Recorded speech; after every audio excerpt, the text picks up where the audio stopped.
dhalinyarada deeteeda kale wax keenaysaba in dhalinyaro dagaalka ay ku laalaabtaan markastoo la heshiisiyo oo dhalinyaradu marka la isu keeno gacanta la isu saaro dagaalka waxay ugu laabayaan waxa kamid ah dhalinyaradii nin walbo meel la geeyo ama hadeerta intii la soo qabto la xiro wax macquul ah inuu waqti kooban u xirnaada macquul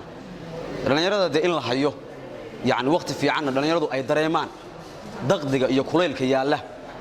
haday xarig arkaan ama la xiro xariga yaala ay arkaan dibdama uguma laabteen waxa keenaysa goobihii lagu haynayo oo loogu talagalay in loo dhaadhiciyo baan loo dhaadhicinay barnaamijka laga hadlaayana waa nabadeynta magaalada in meel looga soo wajeesto oo magaaladu nabad noqoto qardho nabada la arko magaalada waaga hore waxa la dhihi jiray magaaladu waa magaaladii nabadda waa hoyga nabadda iyo aqoonta inta waa la dhihi jiray laakiin hadda nabad ma jiro magaalada sababta nabaddu magaalada aysan u jirin waxa waaye dhalinyaradii bada Ilaahay isku soo jeediyay dhalinyaradana waxa keenaysa inay isku soo mashquulaan horta dhalinyaradu ma helaan tartamo ay ku mashquulaan dhalinyaradu oo loo qabto hadii dhalinyaradu tartamo kala duwan loo qaban lahaa oo ay ku mashquuli lahaayeen dhalinyaradu isku soo jeesateen haddana social media baa soo baxayo dhalinyaradii nin kastoo yar oo dhalinyaro ah social media isticmaala iyaga baa wax isgaarsiinay iyaga baa isdilay iyaga waa isku ateeda kale wax macquul ah dhalinyarada sida ay sulaynaysa inaysan dab kala fogeyno dad isla iyaga ay yihiin laakiin dhalinyarada anu waxaan dhihi lahaa siiba wasaaradda sportska gudoomiyaha sportska dhalinyarada tartamo qiimo badan oo heerarkooda ah oo heer D ah heer C ah heer B ah heer A ah ha loo qabto dhalinyaradu goortii tartamo kala duwan loo qabto kubadda ku mashquulada kubadda hadii la dhaho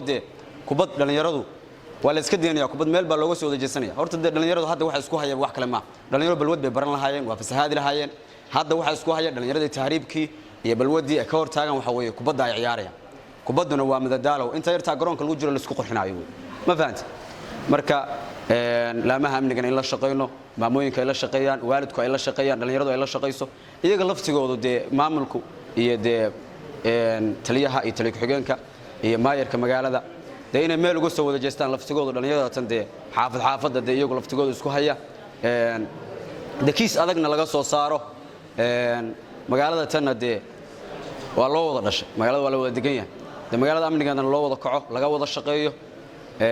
qardho nabadana aynu wada aragno dhalinyarada deeteeda kale wax keenaysaba in dhalinyaro dagaalka ay ku laalaabtaan markastoo la heshiisiyo oo dhalinyaradu marka la isu keeno gacanta la isu saaro dagaalka waxay ugu laabayaan waxa kamid ah dhalinyaradii nin walbo meel la geeyo ama hadeerta intii la soo qabto la xiro wax macquul ah inuu waqti kooban u xirnaada macquul dhalinyarada in la hayo yani waqti fiican dhalinyaradu ay dareemaan daqdiga iyo kuleylka yaala haday xarig arkaan ama la xiro xariga yaala ay arkaan dibdama uguma laabteen waxa keenaysa goobihii lagu haynayo oo loogu talagalay in loo dhaadhiciyo baan loo dhaadhicinay dhalinyarada markii la dhaadhiciyo oo yani wax xukun adag laga soo saaro xukunkooduna adkaado markaa kadib dhalinyaradii ma taqaanaa waa baqayaan cabsi baa galaysa waxay isleeyihiin nin walba wuxuu isleeyahay markii yani ma taqaanaa xaafad baa ay bilaabay wuxuu isleeyahay wixii baa ka dambeeyay ama yani kululayn baa ka dambaysa waad mahadsantihiin sida qiimaha badan aad ii dhageysateen waxaan rajaynayaa guul iyo nabad iyo in la shaqeysan amniga intaas ayaan rajaynayaa